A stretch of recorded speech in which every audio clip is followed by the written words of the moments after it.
please welcome Steve Schwartz.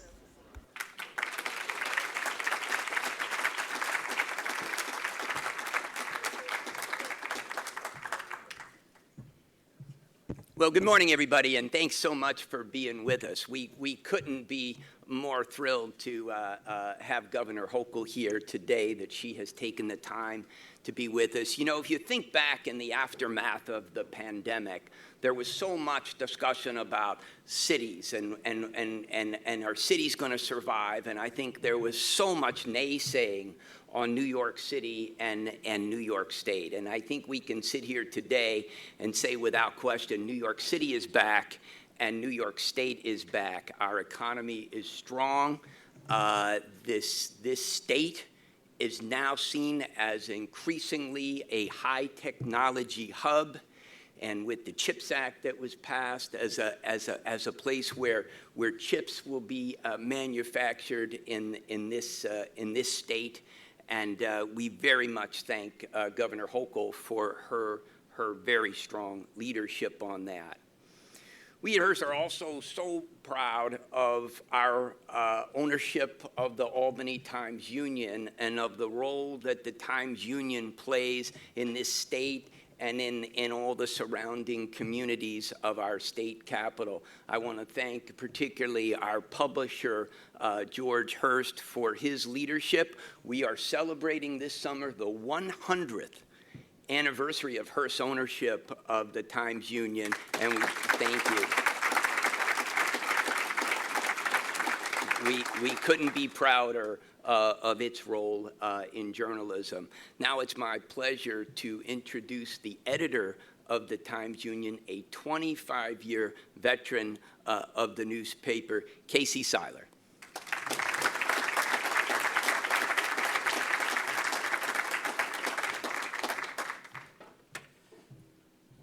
Good morning, and I'd like to join Steve in welcoming you to Hearst Tower. For what I know will be a robust conversation. Speaking as a former State House editor myself, I am a strong believer in both the wisdom and the obligation of elected officials making themselves available to the press, and so I'd very much like to start off by thanking Governor Hochul for taking this time out of her busy day to have this conversation. Some other thanks, I'd like to thank the governor's staff for all of their work, our Capitol Bureau Chief and Managing Editor for Investigations, Brendan Lyons, who was instrumental in putting this together, and of course the outstanding team here at Hearst Tower who helped organize today's event. Your upstate colleagues are eternally in your debt. The last person to thank will be one of the next people on stage, Dan Clark, who in the 5 months since we relaunched the expanded Capitol Confidential newsletter has brought his expertise, his wit, and his strong repertorial voice to letting people know 5 days a week what is happening in New York State government and in our always interesting politics. It's a commitment that's important to the Times-Union in New York and as it is across the nation in all of Hearst newspapers. Now it can be told the idea to expand the Capitol Confidential newsletter was born in a discussion I had with Steve in which he posed the question as to whether or not there was, if there was a market for a product that went deeper, exploring what is going on in New York State government. I think that Dan has proven that out. And with that, please welcome to the stage Dan Clark and Governor Kathy Hochul.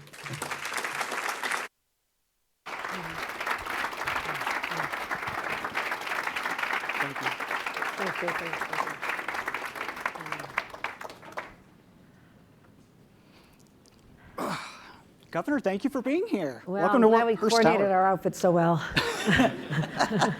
Is this your first time at the Tower?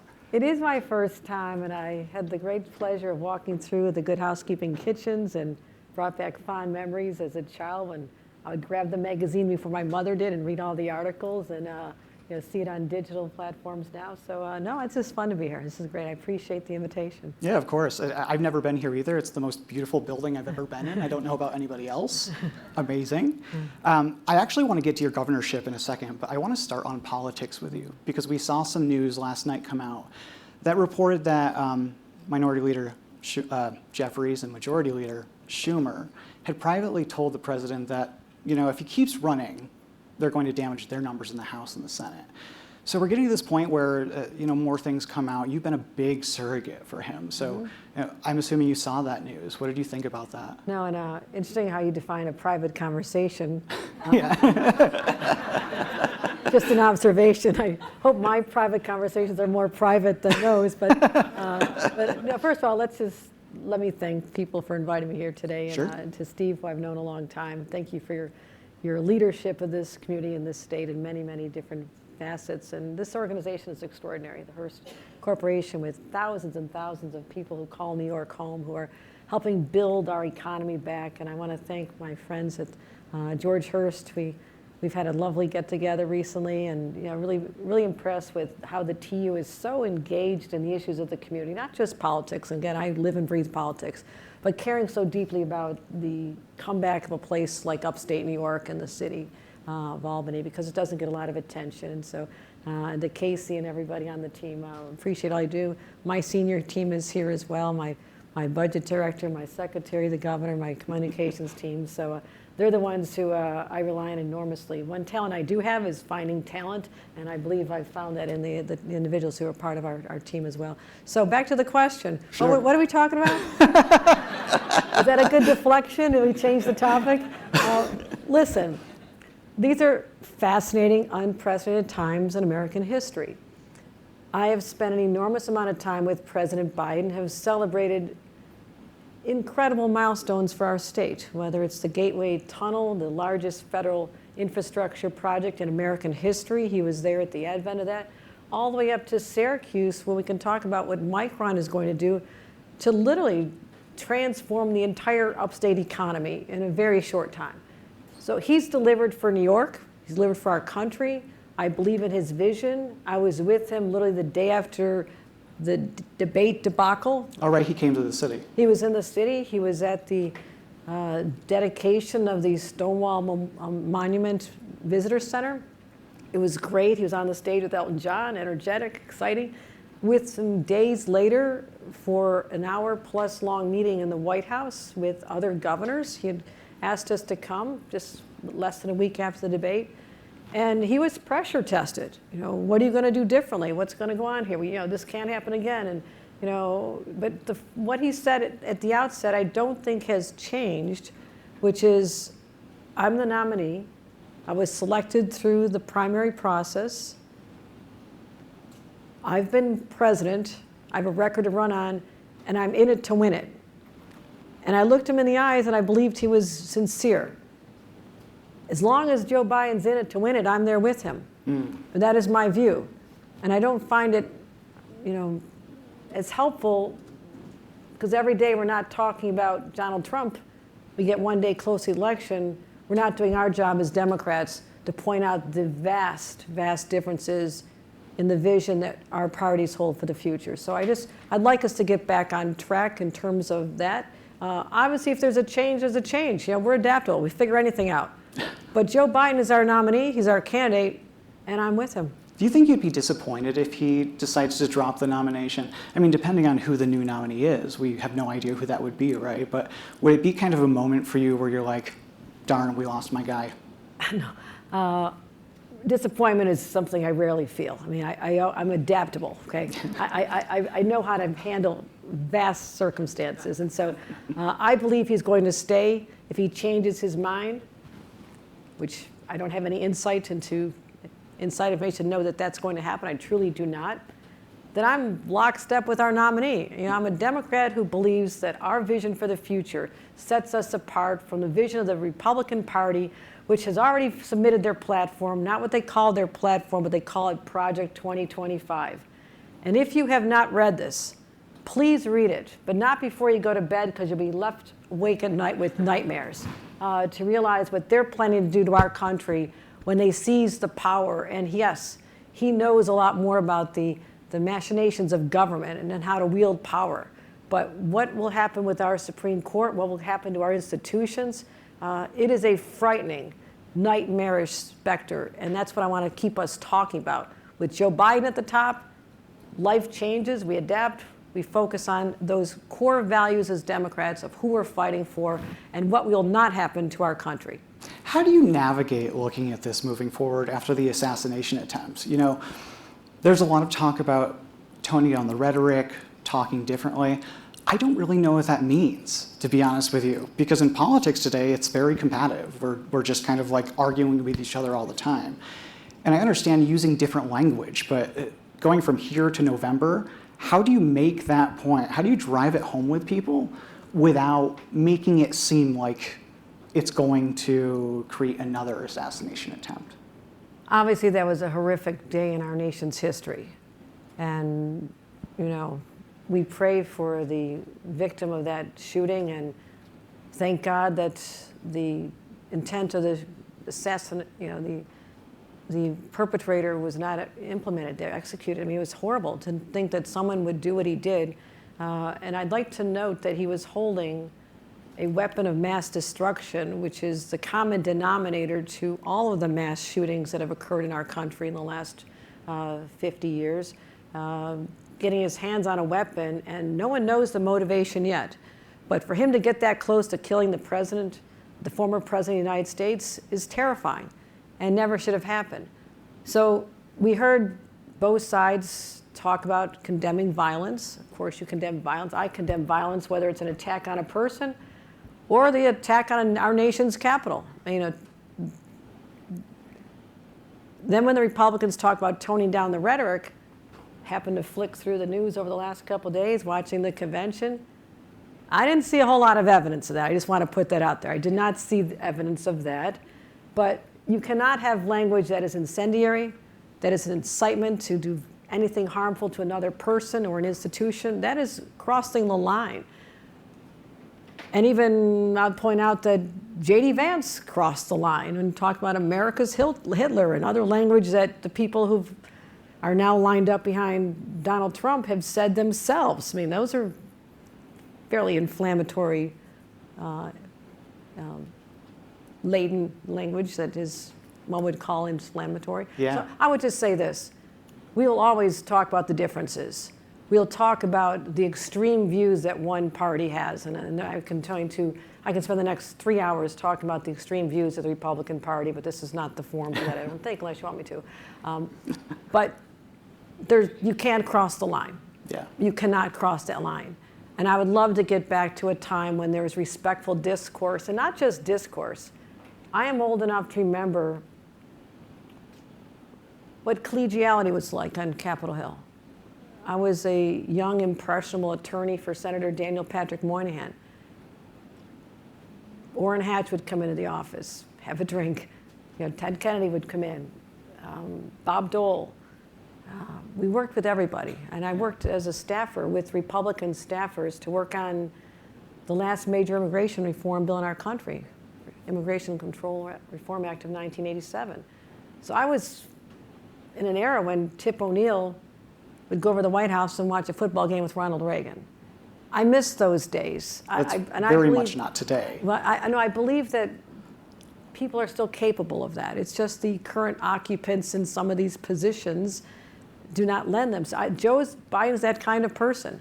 He really is. He comes out of that old school view of you can disagree by day, but at night, you're Americans, you can be friends and colleagues.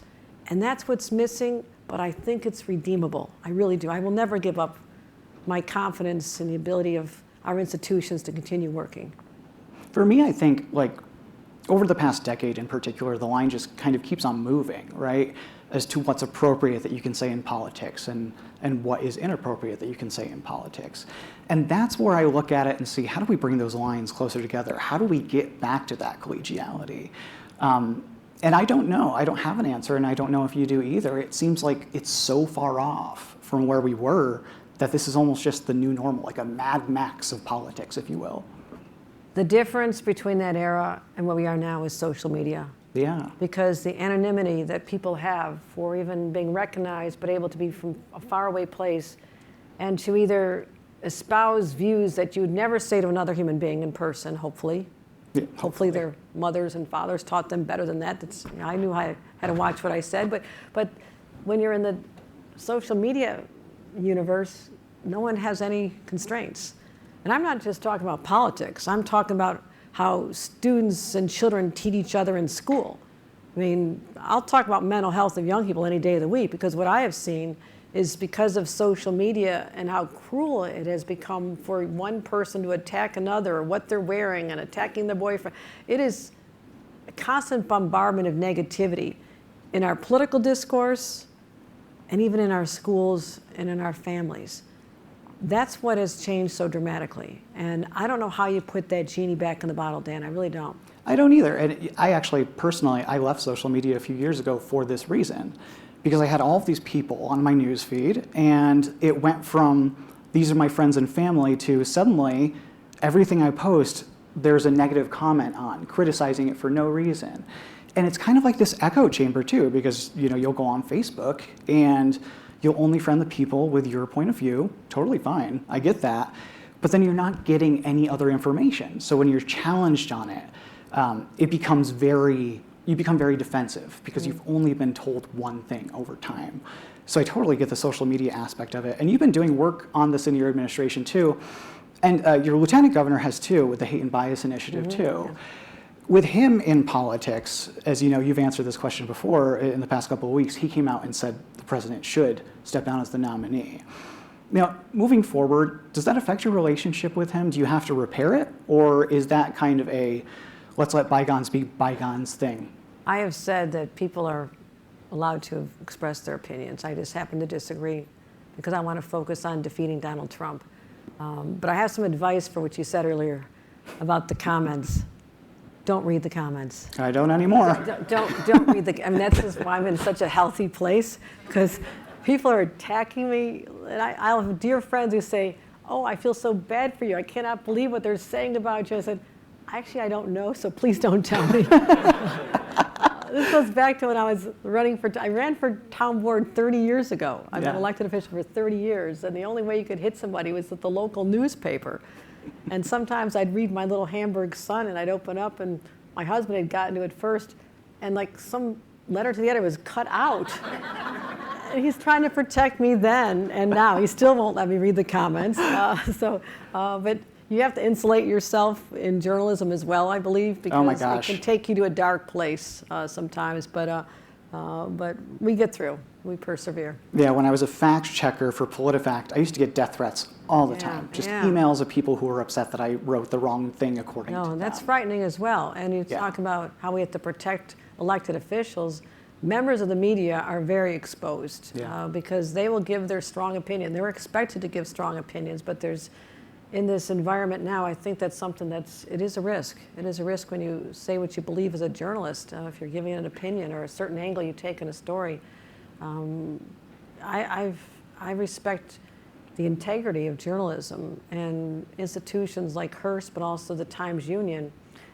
That's what I would, it's derogatory to some, but not to me. This is what mainstream media is all about, and it's supposed to be, and I don't want to lose that, especially as you mentioned, the echo chamber that people go into, that constant reinforcement of their views, never challenging them, or questioning or understanding where other people come from. I mean, I have to flick on Fox News once in a while because I have a lot of parts of my state, and I got elected in the most Republican district in the state of New York. I ran the DMVs. I walk into my DMVs and I put in television so everybody stopped being so anxious. I walk in, people watching Fox. It's like, wait, can I at least, give me a break. This is my DMV.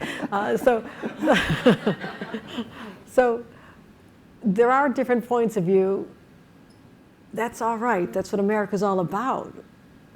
But also, you're right about the lines that cannot be crossed in politics and in journalism.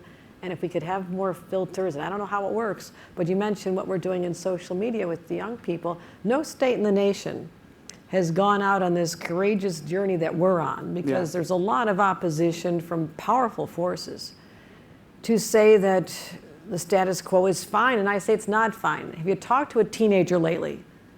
I have been having mental health roundtables for well over a year, longer than a year. Going into classrooms. We were in a classroom this past week, because we talked about. Talking to the kids, though, that was with adults. I was talking to the kids, and they're, number one, still trapped in the pandemic. if you've talked to a young person, they think it could happen again tomorrow. Their sense of security was just ripped away from them, no matter whether they were a 6th grader or a 12th grader. They're not recovered from it. We've moved on. They don't have that resiliency built up in their young lives and know how to cope. So then they reflect back on who their friends were and their connections with human beings during the pandemic. It was all online. Right. It was all online. So they became so addicted, and at the same time, that was the emergence of social media companies literally intentionally making the algorithms addictive to pull young people longer, keep them held captive. And we told social media companies, and I introduced this last fall, and we got it through, and I just signed it into law. I'm really proud of this, that social media companies can no longer, unless a parent gives permission, and I'm not sure I'll meet the parent who gives permission, to allow their child to be on the receiving end of unsolicited algorithms that are addictive. Now, I'm working with the Attorney General on the details, but it is really important to me that we send a message that you cannot do this, and you also cannot collect personal information about teenagers or even younger and monetize them, because you're monetizing the mental health of our kids. You're capturing information that you use to bombard them with messages. I mean, if a young person wants to know about suicide, they're contemplating suicide, they might want to get some help. The word suicide is out there associated with them. Within seconds, they'll be hit with countless ways to commit suicide, not ways that they can get professional help or what messages that are more uplifting and take them out of that dark place. So we're saying leave our kids alone. I'm sure we'll get sued. Yeah, you haven't been sued yet. Is that a good sign? Yeah, but that's all right, but I get sued every day of the week. I mean, just go ahead. I mean, since I became governor, being a lawyer is like a growth industry. But that's all right. That's all right. We're usually successful. Most are pretty frivolous. But I'm going to protect our kids.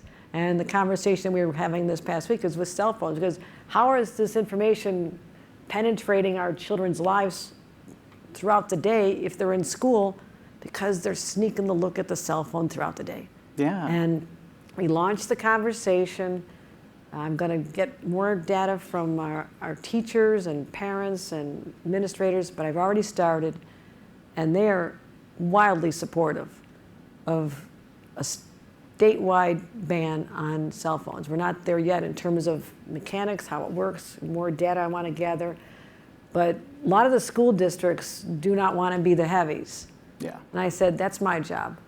Let me take the heat. On any topic that I believe in, I will take that off your back. Just say, hey, the governor made us do it.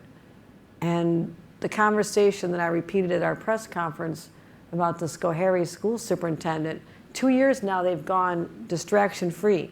Yeah. No earbuds, They have no to put them in smartwatch, a pouch, I believe. and no cell phones. Yeah. He says the psychological impact was almost immediate. Young people started talking to each other in lunch again. They didn't want to be in study hall because they had nothing to do, so they started taking extracurricular classes and going to the library. He said, you would not believe how it changed every single student in our district. And I love hearing stories like that. It had to be hard to do. He said parents were opposed. Parents were opposed because they said, if there's ever a mass shooting, I want my child to have a cell phone. But then they brought in law enforcement who said, that's the last thing you want your child to be doing, is fumbling for their phone, contacting you, and not listening to the directions of the adults who will lead them to safety. And I thought, that's powerful. That's powerful. And one teacher said, she's a first grade teacher, that parents are sending first graders to school with smartphones or smartwatches. Oh, yeah. So they could be in touch with their 6-year-old throughout the day. Oh. I might have What been a are they- helicopter parent yeah, at what one are they, point, but that's next level. So let the kids be kids. Teachers are the adults.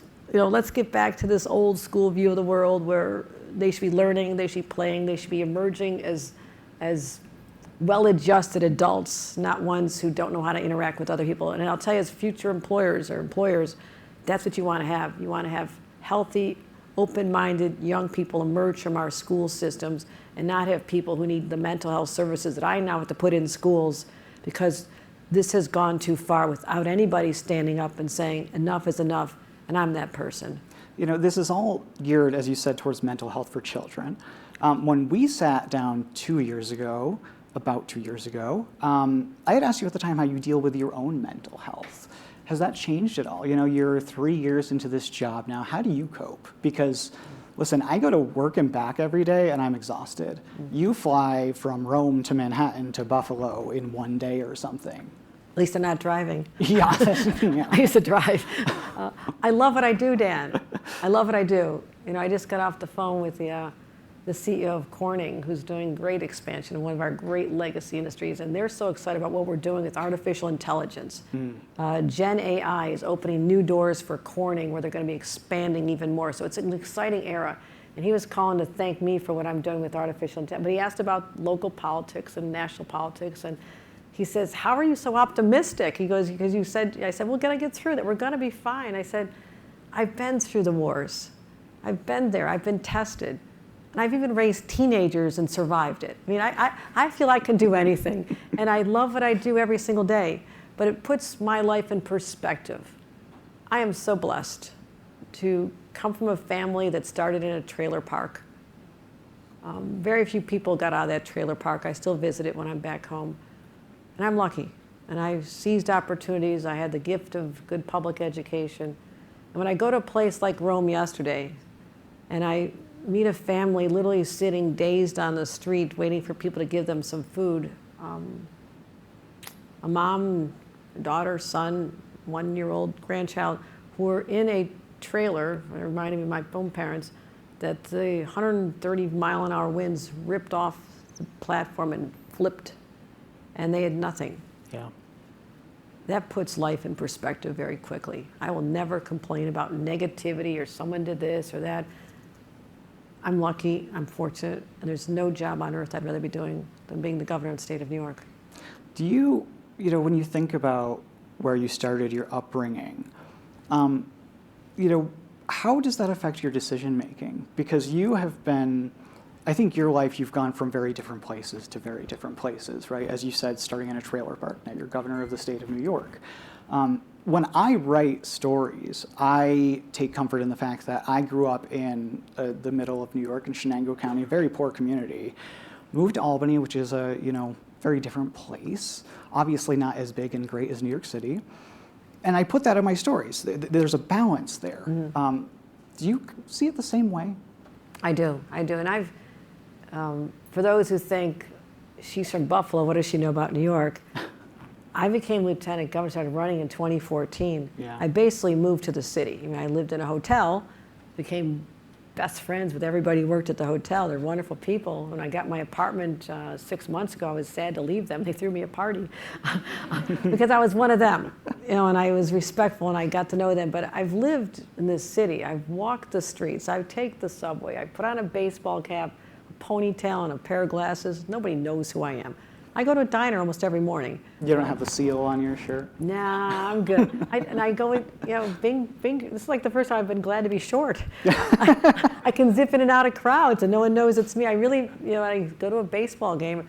I embrace the incredible energy of this city and this region and the smartest people gathering to do great things, and the philanthropy and the generosity of the people here is unbelievable. And what we build and what we're doing and the infrastructure we're investing in, all the projects, it's so exciting to me. Building housing, taking care of people who really need help. But then I go back up to Albany, or I go over to Buffalo, or I travel around the state. It just gives me the right perspective to know that it's not us against them. It's not upstate, downstate. We all have that proud branding of being New Yorkers, and we brag about it. And I brag about it all over the country and talking to other governors when we gather for other meetings elsewhere. So it's something I feel is a little bit of a challenge, but this is where you can have higher levels of understanding. If you bring people into a different environment and talk about your experiences. And when I go to the Bronx and I talk about, growing up as in a place my parents used to get our clothes at used clothing stores, and Dad worked at the steel plant, and all of a sudden he was liberated from that when he got a college degree. Our lives changed dramatically. So I talked to them about how the power of education is so important. Let's invest in our kids. Or I'm in Brooklyn talking to young entrepreneurs who are so excited about starting out. I helped my family start a business. My mom wanted to start a flower shop in my small town at a time when every other business said going out of business. It was the darkest time in upstate history. You talk about the decline of upstate. That's when my mom decided to start a new business with her daughter, the lawyer, who's going to figure it out for her. So I used to sit in that little shop praying that someone would walk in the door and the bell would ring, that there was a customer, and very few people came. She never made a dime, but she was happy. She wanted to employ, her mission, this is my mother, wanted to employ displaced homemakers. It's a fancy name for the women who were abandoned by their spouses, usually midlife, never had a degree because they've been full-time homemakers, and they had no future. My mom just wanted to, I don't need to make money, I just want to give people a job. So that's what I come out of. And there's more in common with people from New York City and the 5 boroughs and downstate and upstate than who realize, and I'm going to keep pointing that out. And my other mission is, if people will not support the Buffalo Bills, I can at least make them their second favorite team, whether you're a Jets or Giants fan. Right? So I'm making progress. There's a, don't laugh, but I found a Buffalo Bills sports bar. It's walking distance to my apartment. That's me sitting in the fall. So sports is a unifying factor. There's a lot that unify. We talk about how bad. There's so much you have in common. It's a lot of the same. No. It's a lot of the same culture, and I don't think that people realize that. It's just in different places, and it is different culturally. But as you said, we're all New Yorkers, and we have kind of the same stuff inside of us. Yeah. It's just how that stuff comes. Yeah, and all of us have a responsibility to find that, and to demonstrate that, and not be so divisive. And I will fight to the bitter end on an issue I believe in. I always do, and it's part of being scrappy from a steel town, I suppose. And nothing daunts me, which is very helpful in this job. I don't back down. But on the other hand, I'm always willing to hear someone else's point of view and ask how they got to that point of view. Like, what drove them? What in their background? What brought them to that thought process? So I'm so optimistic about this state right now. I really am. Do you find that when you have those conversations with people, depending on, if they're people in government, people wherever, do people talk to you differently now that you're governor versus lieutenant governor? No, I think what I hear the most is, and I just heard this from someone I met yesterday, I'm called genuine. They said you're very authentic, because those who know me know I have not changed. I don't know why I would change. I don't think I'm better than anybody else. I'm not. I just happen to be in a different job, but we all contribute in different ways. My vision of public service is elective office. I've run through 15 campaigns, countless debates, countless media interviews, and that's a process. But everybody has a different way they contribute. Whether the police officers, I stood with Nassau County just a couple days ago to thank them for what they do, keeping us safe.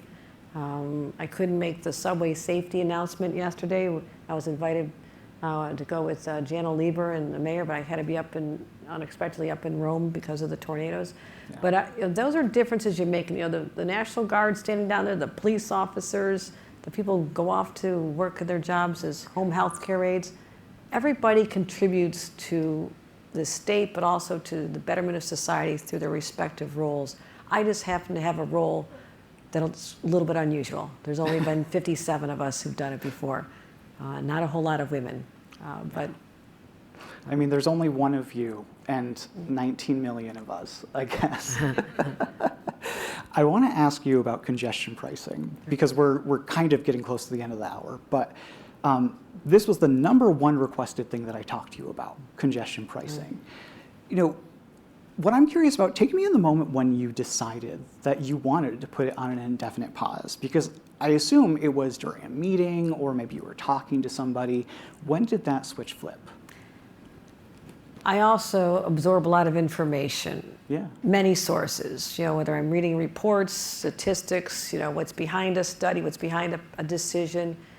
There's also the human side of intelligence gathering, which I'm very good at. And as it got closer, people started getting more anxious. The anxiety level was getting higher among those who would be the ones who had to pay the $15. And I do a lot of roundtables. I talk to people and just look at the environment. Inflation is up. Cost of living is up.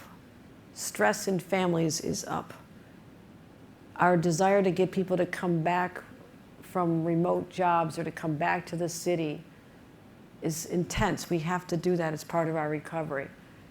Getting people back on the subway, and I can do all the press conferences I want or put out a press release that subways are safer than they've been since before the pandemic when nobody talked about subway safety. Yeah. It's down 11% lower than it was in 2019 when this was not the headlines of the news.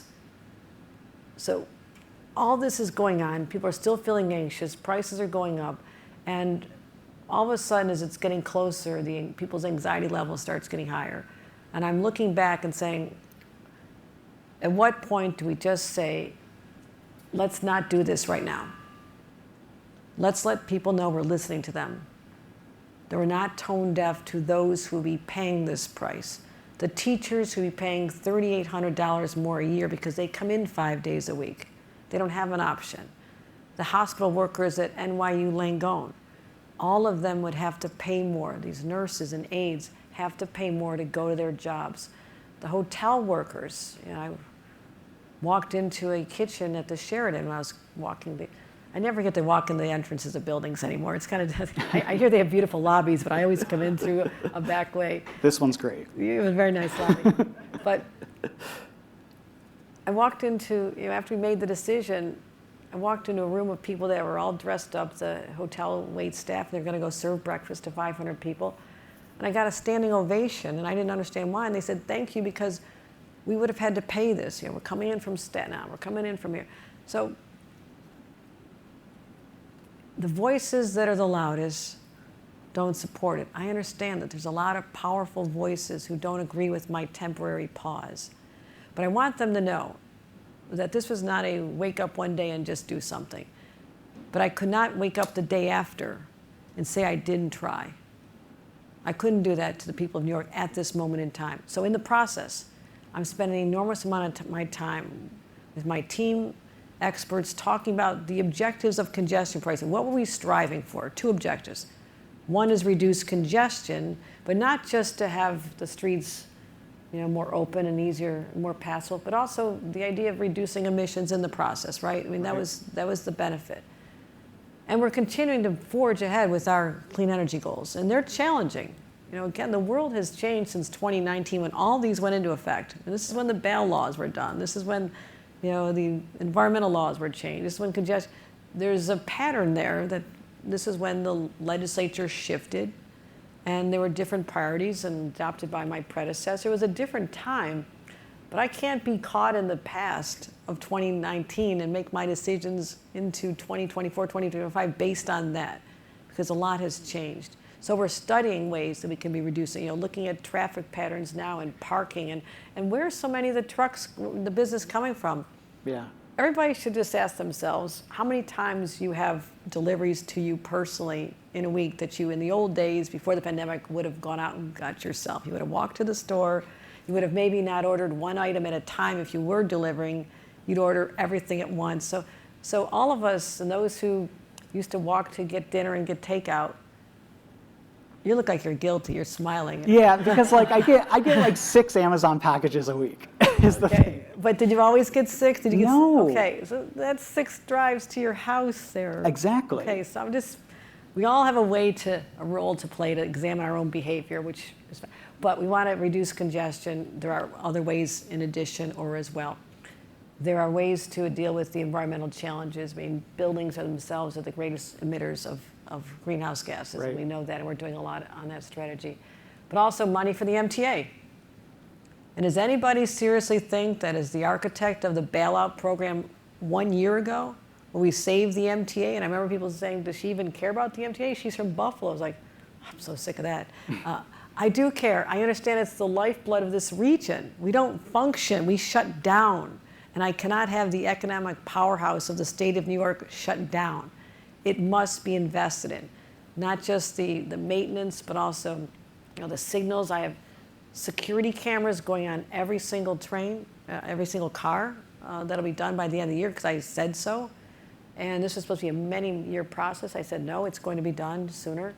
And the infrastructure projects that I believe in, the Interborough Express, the logic of living in Queens and you want to go over to your job in Brooklyn now because both boroughs have changed so much, but you have to come into Manhattan first. Life has changed. The world has changed. So I want to get that connection done. I want to get the 2nd Avenue subway. A lot of conversations with my friends, Adriano Espaillat, who wants it to have. We'll get it done. Is that on a longer timeline, though, do you think? We've been funding the MTA since 1910. Yeah. Billions of dollars. We somehow did it without a few months of congestion pricing. I don't know how. Miracle of miracles, but we have the ability to get it done, what we need to do. We just need a pause to assess the situation. Even you look at a place like London. Everyone, well, London did it. Well, London started at £5, not 15. So there's price factors. I'm not saying that's a path to go, but it may be. You don't know. I want to reserve all my options. And also, London carved out the theater district. Oh, yeah. Because they didn't want to hurt what would be their equivalent of Broadway. They had it stop during different hours so people didn't stop people from the suburbs from coming into dinner. So you have to look at the ripple effect of decisions that seem great when you get everybody all on the same page, except everybody's not on the same page. Right. Very influential people who thought about this a lot are on the same page, and they happen to have access to very large platforms. But the majority of New Yorkers aren't there.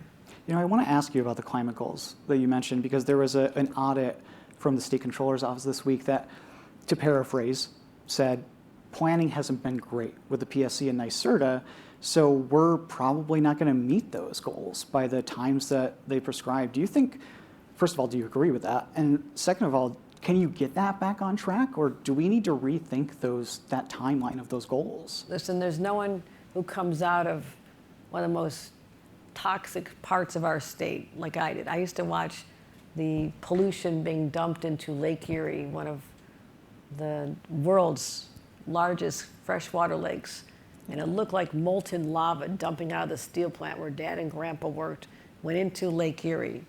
And at night, even by late in the day, the sky was orange. As a child, I thought the sky was supposed to be orange because the emissions from the smokestacks were so prevalent. That was my childhood. And again, just a little bit down the road from Love Canal. So that's where I grew up. I'm a staunch environmentalist. Yeah. I come out of an area, I'm amazed I'm still alive when I think about what I used to swim in that lake. Yeah, that's what I was just... We watched it, we didn't know any better. No one knew any better. We were breathing the air, we were swimming in the lake, we're eating fish on Fridays out of that lake. It was like, what were people thinking? But I thought about it a lot. And I'm hardcore committed to protecting our environment. Now, what the controller was talking about, I need a little more time to analyze what he was talking about, but a lot of what he was talking about predates my time, because when they talk about the data that was being used back when the Democrats took the majority of both houses and they came up with this plan, and the goals were based on information from that time, right. Not information that we were involved with. But that being said, it was the law. We followed the law. But that was pre-pandemic. That was pre-supply chain disruptions that have hurt everything from offshore wind to building transmission lines. But that being said, I had been governor maybe a month, almost 3 years ago. It was Climate Week, late September. And I had announced the largest clean energy projects in our state's history, with the Champlain-Hudson line coming down, hydroelectric power from Quebec coming down to power New York City, mm-hmm. as well as wind and solar coming in from the Catskills. Both projects were out there. No one was quite sure which was going to happen. I said we need to be doing both at the same time. And our offshore wind initiative, Sunrise Wind, just opened up. We did our groundbreaking for that. We're continuing to power forward. But there's some things that are out of our control, like we're preparing for transition to electric vehicles. What we're finding is the public's not there yet. We can't afford them. That's an area where we can have tax rebates. We have tax rebates to make it a little bit better. But we're not at a place where we are counting on that as really driving our energy goals in a certain direction as well. And if the public isn't on board, it's hard. Yeah. Our job is to have as many I'll say fuel stations, but they're not fuel stations, charging stations as possible. So we have to do that so people feel comfortable that they won't go a long way without being able to have a charge, except they do right now. We're not there yet. So those are just little snippets of the challenges we faced in meeting something that I would love to meet, but also the costs have gone so much. I now have to step back and say, what is the cost on the typical New York family, just like I did with congestion pricing? What is the additional cost to live here? And if you're a family with 3 kids living in upstate New York and your source of energy is oil right now, even natural gas, what is the cost of that transition to you? What is the cost? And I can't do things without knowing the cost on consumers and either educating them that they believe that this is the way to go because it's good for the future, or making it just go a little bit slower in a path. So we're going to get to our goals, but if we miss it by a couple of years, which is probably what will happen, the goals are still worthy, but we have to think about the collateral damage of all of our major decisions, as I've done in both topics we're talking about. Yeah. You have to think about the collateral damage of these decisions, or the collateral impacts. You either mitigate them, or you have to rethink them. Was that part of your thinking on the New York Heat Act at the end of session? Because I know that almost came to the floor. I know that it was close to passing, but there were some road bumps. Some Democrats in the legislature didn't want it. It was rumored that your office was against it. How do you balance that piece of legislation? Because that seems to have really upset people that it doesn't get to move. Like that bill in particular. No, but I also think it's important to know why it doesn't move. I don't control movement on the floor. Right. I control whether I pick up my pen when it's passed by both houses and whether I sign it or not. That's where I have the decision-making power. I said I was open to considering that. Yeah. But there is also something called, amendments, right? So there can be a great idea, but sometimes we just have to scale it back or make it more reasonable or not hurt this group as much as you're. So there's a lot of, this is what I'm spending my summer doing, by the way. How does the governor spend her summer? 800 bills are passed, 500 in the final weeks of session in June. So now my team dedicates themselves to now having to read every single word, analyze the cost, analyze the impact, make recommendations to me, and I have to read them all and make a decision. So that's why people, why do you wait till December? Well, because if you give me fewer bills, I'd be done in July. Last year, although I shouldn't complain, it's down from 1,007 last year. Yeah. But I think you have 600-ish left. Yeah, but usually the tougher ones. I mean, I can sign the ones naming a highway after a veteran any day of the week. Those are pretty easy. But the ones that really they cause debate, and sometimes even if it's unanimous with the legislature, but I still have to look at it as like, my first question is, who's anybody being hurt by this? And I don't know if that always happened.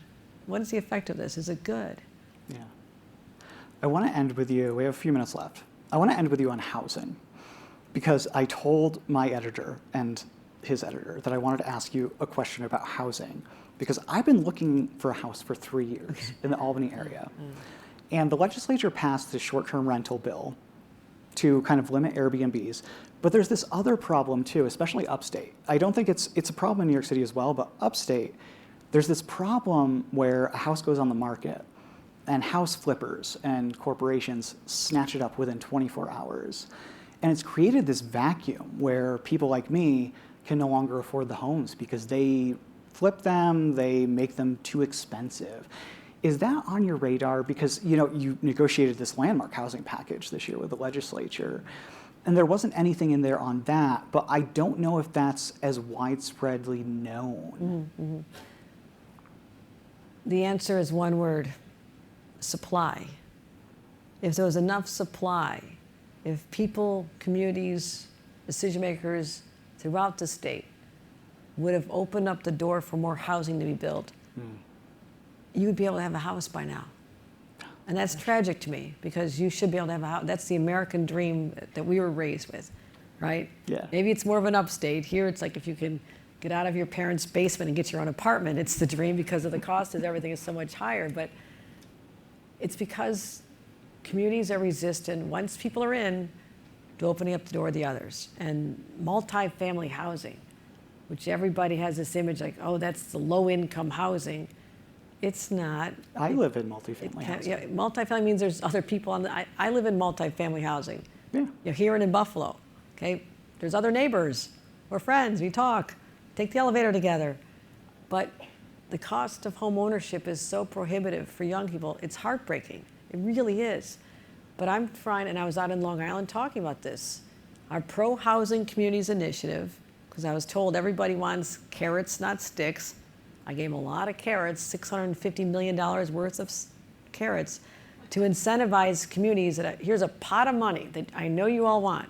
This is for your downtown revitalization. This is Restore New York. These are all the kinds of, it's the Long Island initiative, the Mid-Hudson initiative. All this money I've put over here, only eligible to communities that have committed to building more housing with growth targets.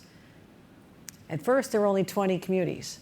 And when I let word out to say, well, those 20 communities are going to do really well with $600 million between them, now we have over 100 have applied. We're certifying more and more all the time. So I'm working on that strategy, trying to incentivize the reluctant communities, but also even in the city.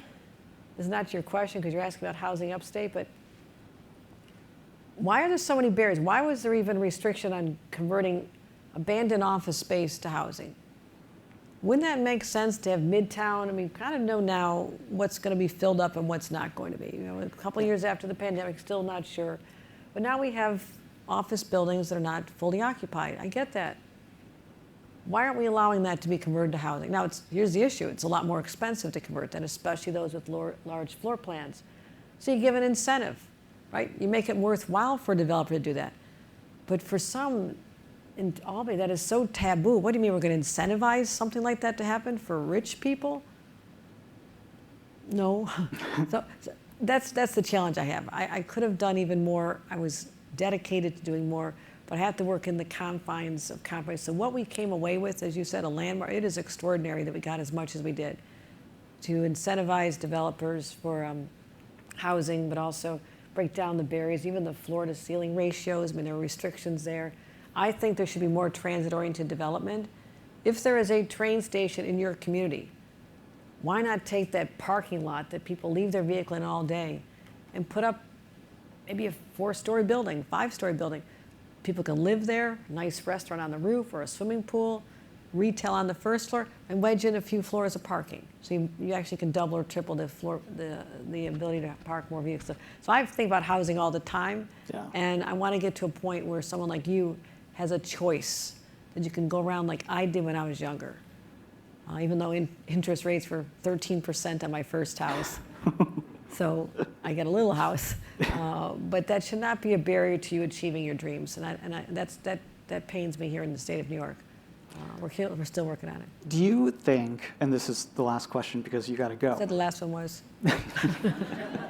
That $650 million in the pro-housing community initiative, do you think you'll do that year after year, or does that pay out over a number of years? I'm not. There's still money familiar. in it. Yeah, I mean, I'll do that annually. All right. Well, let me check myself. Blake, my budget director, can I do that annually? Okay, all right. As long as Blake says yes. That's good to know. No, because I want to see if it works. I mean, everything takes time. I mean, I didn't get housing done my first go at it last year. And people didn't take note that I was the first governor since Rockefeller who took on housing, because it is a lightning rod in many areas. So I didn't get it done. I was declared a failure. She doesn't know what she's doing, can't handle the legislature, write her off. But you got to be in this for the long game. We started people talking about it. All of a sudden, it's now the topic of conversation, not just in Albany, but all over. And then you start going out into communities and start building support in Long Island, Westchester, upstate, and in the city in particular. Then you have to get the elected officials on board, and then you start moving people, and then you write some op-eds, and you get people. You just have to know how to work the system. And a year later, we have something that you've called a landmark piece of legislation. That's how you get things done. I don't have to create enemies in the process. I don't have to disparage people in the news. I've changed the culture of Albany in ways where I'm more respectful than they've ever seen to other electeds, particularly those who are in leadership positions. Yeah, I don't think people are used to that yet. No, and even getting along with the mayor of New York, like, oh my God. Yeah. 2 years later, they're still talking, they're not fighting. What's wrong with them? But guess what? More just getting done. And to be able to give money to the city of New York to help with subway safety, no one would ever do that before, because well, that's your problem. You failed at that. Think of the past way it was done. It doesn't inspire confidence in people. People want to know that when we elect you, your job is to get along with everybody else we elect. That's what I believe. And that's what I'm doing. We're changing the culture of government here in the state of New York. Well, Governor Kathy Hochul, thank you so much for being here, and a big thank you to Hearst for hosting us. Thank you. Thank you.